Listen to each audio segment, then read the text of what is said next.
Magandang araw, ako po si Dwight De Leon, multimedia reporter ng Rappler, at sa unang araw ng opisyal na kampanya, nangako ang mga kandidato ng Makabayan na kung sila ay mahalal sa Senado, boboto sila para tanggalin si Vice President Sara Duterte sa pwesto. Iyan nga yung isa sa mga issue na malamang sa malamang ay paulit-ulit na itatanong sa mga tumatakbo sa pagkasenador.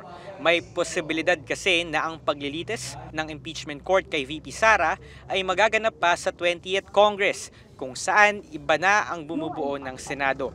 Ang Makabayan ng isa sa mga nangunang maghain ng impeachment complaint laban sa Vice Presidente noong Disyembre at 3 representante nila sa Kamara ang pumirma sa reklamong lumusot sa House of Representatives at isinumite sa Senado.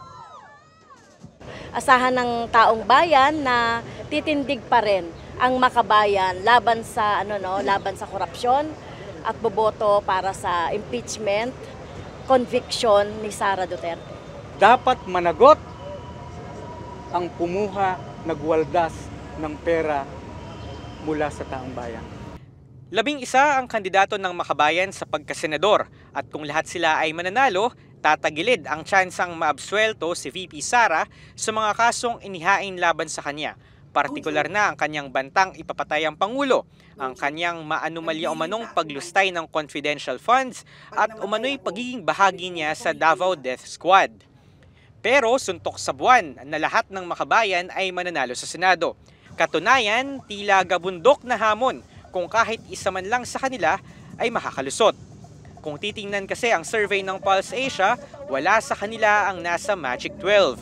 Ang pinakamalakas nilang kandidato, si Congresswoman Franz Castro, nasa 1% lamang ang suporta.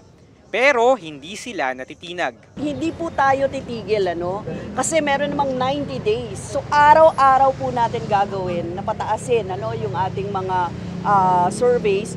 Ang mga kandidato ng Makabayan ay sina Gabriela Representative Arlene Brosas, ACT Teachers Representative Franz Castro, former Bayan Muna Representative Teddy Casino, former Gabriela Representative Liza Masa, Labor Leader Jerome Adonis, ang nurse na si Jocelyn Andamo, Fisher Folk Leader na si Ronel Arambulo, Urban Poor Leader Mimi Doringo, Transport Leader Modi Floranda, Moro Activist Amira Lidasan at ang magsasakang si Danilo Ramos.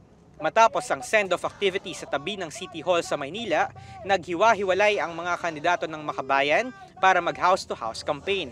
Si Andamo nagpunta sa ospital, si Casino nagbahay-bahay, si Congresswoman Castro nagtungo sa unang paaralan na kanyang pinagturuan. Sa mga teachers, sana ay maintain natin yung integridad ng mga guro, kahit na nasa politiko, nasa mas mataas na pwesto, mas mataas ang responsibilidad, mas mataas din yung ating accountability. Aminado ang Makabayan na wala silang makinarya, di tulad ng mga pambato ng administrasyon na suportado ng mga gobernador at ng mga alkalde, at may pera para sa mga magagarbong campaign ads.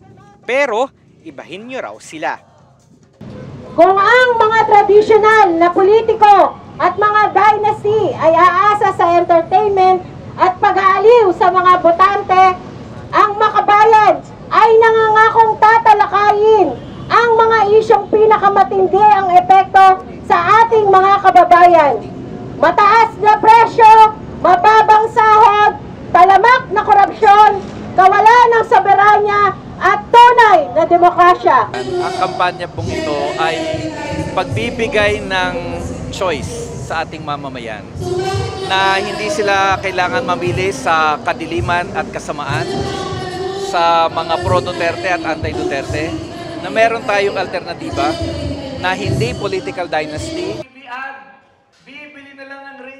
Sa nakalipas na 5 pambansang halalan, bigo ang Makabayang maipanalo ang kanilang pambato sa Senado. Ito na ang kanilang ika-6 na subok.